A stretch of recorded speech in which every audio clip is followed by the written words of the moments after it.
قیامت کی بڑی نشانی یعنی امام مہدی کے ظہور کے بارے میں بہت تفصیل سے بتانے والے ہیں، اس لیے ہماری ویڈیو کو پوری توجہ کے ساتھ سنیے گا۔ آج بات کرنی ہے سیدنا امام مہدی رضی اللہ تعالیٰ عنہ کی۔ ناظرین، امام مہدی کا ظہور ہونا علماء کرام نے قیامت کی بڑی نشانیوں میں سے ایک نشانی شمار کیا ہے۔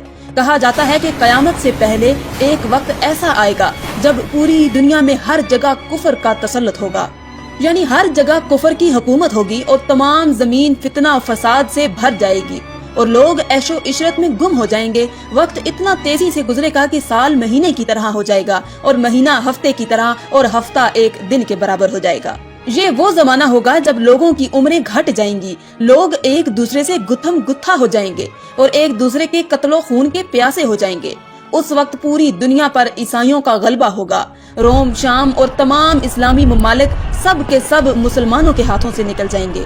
ساری زمین کفرستان ہو جائے گی، صرف مکہ اور مدینہ میں مسلمان ہوں گے اور وہیں پر اسلام ہوگا۔ لہٰذا اس وقت تمام اللہ کے ولی اپنے علاقوں سے ہجرت کر کے مکہ اور مدینہ پہنچ جائیں گے۔ یاد رہے کہ رمضان کا مہینہ ہوگا۔ ذرا تصور کریں کہ رمضان کا مہینہ ہوگا، ابدال طواف خانہ کعبہ میں مصروف ہوں گے، حضرت امام مہدی بھی وہاں ہوں گے اور اس وقت آپ کی عمر 40 سال ہوگی، اور یا انہیں پہچانیں گے، ان سے درخواست کریں گے کہ آپ بیعت کریں، وہ انکار کریں گے۔ پھر اچانک غیب سے آواز آئے گی، اور آواز کیا ہوگی؟ یعنی یہ اللہ کا خلیفہ مہدی ہے، اس کی بات سنو اور اس کا حکم مانو۔ پھر تمام لوگ ان کے ہاتھ پر بیعت کریں گے اور وہاں سے امام مہدی سب کو اپنے ساتھ لے کر ملک شام کی طرف چلے جائیں گے اور وہاں پھر دجال کا مقابلہ ہوگا۔ ناظرین، قیامت کی نشانیوں میں سے ایک اہم نشانی امام مہدی کا ظہور ہے۔ ہو سکتا ہے کہ آپ کو کچھ لوگ ایسے بھی ملیں جو امام مہدی کا آنا نہ مانتے ہوں، یا پھر اس معاملے میں یہ کہتے ہوں کہ امام مہدی کسی شخصیت کا نام نہیں ہے، بلکہ یہ تو ایک نجات دہندہ کا تصور ہے جو ہر دور میں قوموں کے اندر پایا جاتا ہے، یعنی کوئی شخص آئے گا تو ہمیں نجات بخشے گا۔ لیکن یاد رہے کہ ہم مسلمان ہیں اور ہمارے دین کے معاملے میں ہر چیز کو قبول کرنے اور نہ کرنے کا دارومدار اس بات پر ہے کہ اللہ تعالیٰ کا پیارا کلام یعنی قرآن مجید اور اللہ کے آخری نبی حضرت محمد صلی اللہ علیہ وآلہ وسلم کی احادیث ہمیں کیا رہنمائی کرتی ہیں۔ امام مہدی کے آنے کا ذکر ایک دو حدیثوں میں نہیں بلکہ 200 سے لے کر 250 احادیث میں بیان کیا گیا ہے۔ امیر المومنین روایت کرتے ہیں کہ میں نے رسول اللہ کو یہ فرماتے ہوئے سنا کہ آپ نے فرمایا کہ مہدی حق ہے، یعنی ان کا ظہور برحق ہے اور یہ ہو کر رہے گا۔ اور مزید آپ صلی اللہ علیہ وآلہ وسلم نے فرمایا کہ امام مہدی سیدہ فاطمہ الزہرا کی اولاد سے ہوں گے۔ سبحان اللہ! اس حدیث سے یہ بات واضح ہو گئی کہ امام مہدی کا ظہور یقینی طور پر ہوگا اور وہ ایک شخصیت ہیں جو حضرت فاطمہ رضی اللہ تعالیٰ عنہ کی اولاد سے ہوں گے۔ یاد رہے کہ مہدی آپ کا نام نہیں ہے بلکہ آپ کا لقب ہے۔ حضرت عبداللہ بن مسعود رضی اللہ تعالیٰ عنہ سے روایت ہے کہ رسول پاک صلی اللہ علیہ وآلہ وسلم نے فرمایا کہ دنیا اس وقت تک ختم نہ ہوگی یہاں تک کہ میرے اہل بیت میں سے ایک شخص عرب کا بادشاہ ہو جائے جس کا نام میرے نام کے مطابق یعنی محمد ہوگا۔ ناظرین، نام تو آپ کو پتا چل گیا، اب ہم آپ کو ان کا حلیہ بتاتے ہیں۔ امام مہدی دکھیں گے کیسے؟ ان کی کچھ اور صفت بیان کرتے ہوئے اللہ تعالیٰ کے آخری نبی نے ارشاد فرمایا کہ مہدی میری نسل سے ہوں گے، ان کی ناک پتلی اور بلند ہوگی اور پیشانی روشن اور نورانی ہوگی اور ان کا رنگ جو ہے وہ عربیوں جیسا ہوگا۔ سبحان اللہ! ان کے دائیں رخسار پر ایک تل ہوگا اور آپ کی سیرت حضرت محمد صلی اللہ علیہ وآلہ وسلم کے جیسی ہوگی۔ آپ کی طبیعت میں جود و سخاوت، رحم و کرم بے انتہا ہوگا۔ امام مہدی کو اولیاء کرام تو پہچان لیں گے، لیکن کچھ ایسی نشانیاں بھی مختلف روایتوں میں بیان کی گئی ہیں جس کے ذریعے امام مہدی کو پہچانا جا سکے گا۔ نمبر 1، امام مہدی رضی اللہ تعالیٰ عنہ کے سر پر بادل ہوں گے جس میں سے ندا دینے والا کہے گا کہ مہدی اللہ پاک کے خلیفہ ہیں، ان کی اتباع کرو۔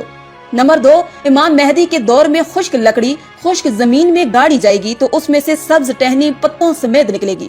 نمبر 3، امام مہدی رضی اللہ تعالیٰ عنہ سے کوئی کسی نشانی کا سوال کرے گا تو یہ ہوا میں اڑنے والے پرندوں کی طرف اشارہ کریں گے اور وہ پرندہ آ کر ان کے ہاتھ پر بیٹھ جائے گا۔ نمبر 4، بنی اسرائیل کی طرح آپ کے لیے دریا پھٹ جائے گا اور ان کی تشریف آوری سے زمین عدل سے بھر جائے گی۔ جس طرح وہ پہلے ظلم سے بری ہوئی تھی، ہر طرف عدل و انصاف ہوگا، ان کی آمد سے پہلے ہر طرف ظلم و ستم ہوگا۔ حدیث میں آتا ہے کہ نبی پاک صلی اللہ علیہ وآلہ وسلم نے ایک بڑی آزمائش کا ذکر فرمایا جو اس امت کو پیش آنے والی ہے۔ ایک بہت بڑی مصیبت کے بارے میں بتایا کہ ایک زمانے میں اتنا شدید ظلم ہوگا کہیں پناہ کی جگہ نہ ملے گی۔ اس وقت اللہ تعالیٰ میری اولاد میں سے ایک شخص کو پیدا فرمائے گا جو زمین کو عدل و انصاف سے بھر دے گا۔ زمین میں رہنے والے سب اس سے راضی ہوں گے۔ آسمان اپنی تمام بارش موسلا دھار برسائے گا اور زمین اپنی سب پیداوار نکال کر رکھ دے گی۔